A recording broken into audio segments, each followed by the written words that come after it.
Revision everything में एक बार फिर से आप लोगों का बहुत बहुत स्वागत है। तो कैसे हैं आप लोग? आई होप आप सब बहुत ही अच्छे होंगे। देखिए, इसके पहले हम लोगों ने उत्तर भारत के वर्धन वंश तक देखा था। तो आज से जो हम शुरू करेंगे वो है दक्षिण भारत, कि दक्षिण भारत में क्या कैसे था, कौन से साम्राज्य या कौन से वंश थे। तो चलिए सबसे पहले देखते हैं कि संगम काल, क्योंकि अगर हम दक्षिण भारत की बात करते हैं तो इसकी शुरुआत संगम काल से ही ली जाती है। तो सबसे पहले हम देख लेते हैं संगम काल। देखिए, 100 ईस्वी से 250 ईस्वी के मध्य दक्षिण भारत में पांड्य राजाओं, इनका याद रखिएगा कि पांड्य राजाओं के संरक्षण में कवियों का 3 सम्मेलन बुलाए गए। इन सम्मेलनों को ही तमिल भाषा में संगम कहते हैं। संगम यानी जहाँ पे कुछ चीज़ें इकट्ठा हों, जैसे हमारे प्रयागराज में संगम है गंगा जमुना और सरस्वती का।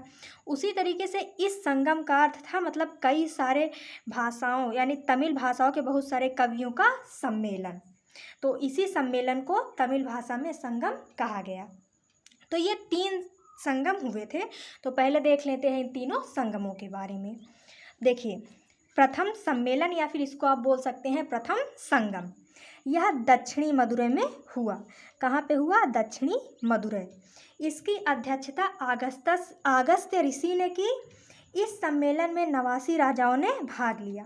वर्तमान में दक्षिण मदुरै जलमग्न हो गया है, जिस कारण इस संगम में लिखे गए साहित्य की कोई जानकारी नहीं है।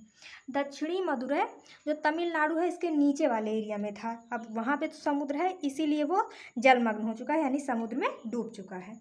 और इसमें इम्पॉर्टेंट क्या है कि इसकी अध्यक्षता किसने की? तो अध्यक्षता की अगस्त्य ऋषि ने। और कितने राजाओं ने भाग लिया? तो 89 राजाओं ने भाग लिया। और ये जलमग्न हो चुका है, इसलिए जो भी साहित्य लिखे गए कवियों द्वारा वो प्राप्त नहीं हुए हैं। देखा जाए तो अच्छा ही हुआ, वरना और पढ़ना पड़ जाता है ना। अब देखते हैं दूसरा संगम, द्वितीय सम्मेलन या द्वितीय संगम। इसका आयोजन कपाटपुरम में हुआ। कपाटपुरम। प्रारंभ में इसकी अध्यक्षता अगस्त्य ऋषि ने की, किंतु बाद में तोल्कापियर ने की। इसी सम्मेलन में तोल्कापियर ने तोल्कापियम की रचना की है। प्रथम संगम और द्वितीय संगम की जानकारी इसी पुस्तक से मिली है। द्वितीय संगम में 59 यानी 59 राजाओं ने भाग लिया। सबसे इम्पॉर्टेंट इसमें क्या है कि द्वितीय सम्मेलन कहाँ हुआ? कपाटपुरम में हुआ। उसके अलावा इसी सम्मेलन में या इसी संगम में, किसमें? द्वितीय संगम में तोल्कापियर ने तोल्कापियम की रचना की। ये ज़रूरी है क्योंकि जीके में क्वेश्चन में पूछ लिया जाता है कि तोल्कापियर की कौन सी पुस्तक है या फिर तोल्कापियम को किसने लिखा है। तो इसको याद रखेगा, ये बहुत ही ज़्यादा ज़रूरी है कि तोल्कापियर की रचना क्या है? तोल्कापियम। और इसी से प्रथम सम्मेलन और द्वितीय सम्मेलन की जानकारी मिलती है। क्योंकि देखिए, प्रथम सम्मेलन जब हुआ वो दक्षिणी मदुरै में हुआ था और दक्षिणी मदुरै जलमग्न होने के कारण उसका कोई भी साक्ष्य नहीं मिला है। तो जो ये तोल्कापियम है, इसी से पता चलता है कि इस सम्मेलन यानी द्वितीय सम्मेलन से पहले भी एक सम्मेलन हुआ था जो कि दक्षिणी मदुरै में हुआ था।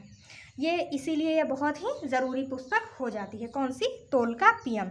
और इसको याद करना भी आसान है, इनके लेखक का नाम तोल्कापियर और तोल्कापियम है ना। अब तृतीय सम्मेलन देख लेते हैं। यह उत्तरी मदुरै में हुआ। नाकियार ने इसकी अध्यक्षता की। इसमें 49 शासकों ने हिस्सा लिया। तृतीय सम्मेलन कहाँ हुआ है? तृतीय संगम उत्तरी मदुरै और इसका अध्यक्षता नक्कियर ने की। तो ये तीनों सम्मेलन या यही तीनों संगम हैं और इन्हीं संगम के कारण दक्षिण भारत के उस काल का नाम ही संगम काल रख दिया गया। अब देखते हैं संगम काल के राज्य, यानी कि संगम काल में कौन कौन से राज्य हुए हैं। तो देखिए, कृष्णा नदी के दक्षिण में 3 राज्य थे जिनका नाम चेर, पांड्य और चोल था। देखिए, अभी हम केवल अगर दक्षिण भारत का मैप बनाएं तो वो कुछ इस तरीके से होगा, है ना। ये माफ़ कीजिएगा, ये रफली देख लेते हैं कि मान लीजिए ये दक्षिण भारत है, तो जो चेर थे उनका ये वाला एरिया था जो कि वर्तमान केरल में है। उसके बाद ये वाला एरिया चोल शासकों था, तो चोल शासकों का था। उसके बाद ये वाला जो एरिया बचा ये पांड्य शासकों का था। ये एक रफ मैप है, इसको आप थोड़ा सा एडजस्ट कर लीजिएगा कि ये वाला हिस्सा चेर का था, ये वाला हिस्सा पांड्य और ये वाला हिस्सा चोल साम्राज्य का था। तो अब देखते हैं चेर वंश को। देखिए, संगम काल के वंशों में सबसे प्राचीन चेर था। यानी कि अगर आपसे पूछा जाए कि संगम काल में तीनों राजवंशों में से सबसे पुराना कौन था या सबसे प्राचीन कौन था, तो वो चेर था। चेर का अर्थ होता है पर्वतीय देश। आप खुद देख लीजिए कि इस साइड यानी केरल साइड में पूर्वी माफ कीजिएगा पश्चिमी घाट पर्वत है ना। तो इसको आप याद रख सकते हैं कि चेर का अर्थ होता है पर्वतीय देश। ऐतरेय ब्राह्मण ग्रंथ में इसे चेरापद कहा गया है। अगर आपसे पूछा जाए कि चेर वंश की जानकारी किस ब्राह्मण ग्रंथ से मिलती है, तो वो है ऐतरेय ब्राह्मण ग्रंथ। और ऐतरेय ब्राह्मण ग्रंथ में चेर साम्राज्य का नाम चेरापद है। फिर है अशोक के द्वितीय शिलालेख में इसे केरल पुत्र कहा गया है। अशोक का जो द्वितीय शिलालेख मिला है उसमें दक्षिण भारत के राज्यों के बारे में भी चर्चा मिली है। अगर आपने देखा होगा वीडियो हमारा, तो उसमें हमने बताया हुआ है कि जो अशोक के चतुर्दश शिलालेख है उसमें से द्वितीय शिलालेख में दक्षिण भारत के वंशों की जानकारी मिलती है। तो जो द्वितीय शिलालेख है उसमें चेर का नाम केरल पुत्र कहा गया है। इसको भी आप याद रख सकते हैं आराम से, क्योंकि देखिए ये केरल वाला ही वर्तमान का एरिया है, तो इसका नाम क्या हुआ, केरल पुत्र। फिर अगला पॉइंट है कि इनका क्षेत्र केरल था, जो कि हमने आपको अभी बता दिया है। इसकी राजधानी बंजी या करूर था। ये राजधानी वगैरह इम्पॉर्टेंट होती हैं, इनको आप याद रखिएगा। इनका चिन्ह धनुष था। अगर आपसे पूछा जाए कि चेर वंश का क्या चिन्ह था, तो धनुष था। क्या राजधानी थी, तो बंजी या करूर थी। इस वंश का प्रथम शासक उदयन जरेल था। कौन थे, उदयन जरेल, यानी इस वंश के संस्थापक या इस वंश के प्रथम शासक। फिर अगला शासक सेनगुटवन हुआ। इसे लाल चेर कहा जाता है। इसने कन्घी पूजा प्रारंभ किया। ये कन्घी पूजा बहुत ही ज़रूरी है, क्योंकि पूछ लिया जाता है कि कन्घी पूजा किसने प्रारंभ की या फिर किस वंश के शासक ने प्रारंभ की। तो इसको याद रखिएगा कि कन्घी पूजा सेनगुटवन ने प्रारंभ की और वो चेर वंश का था। इस पूजा में उसने श्रीलंका तथा पड़ोस के राजाओं को भी आमंत्रित किया। यानी कि जब उसने कन्घी पूजा प्रारंभ किया तो उसमें उसने पड़ोसी राज्यों के राजाओं को भी आमंत्रित किया था। फिर अगला पॉइंट है चेर वंश का अंतिम शासक कुड़ाकैल जरेल था।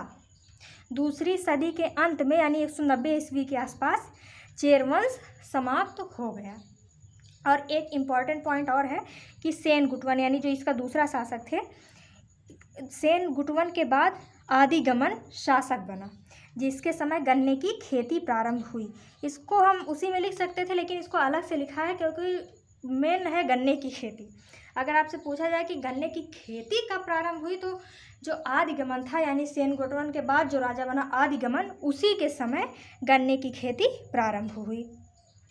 तो ये संगम काल और चेर वंश के बारे में आज हमने आपको बताया। तो अब अगली वीडियो में हम पांड्य शासक और चोल शासक यानी पांड्य वंश और चोल वंश के बारे में देखेंगे। तो आई होप कि आपको संगम काल और चेर वंश के बारे में जानकारी मिल गई होगी। तो मिलते हैं नेक्स्ट वीडियो में। Thank you.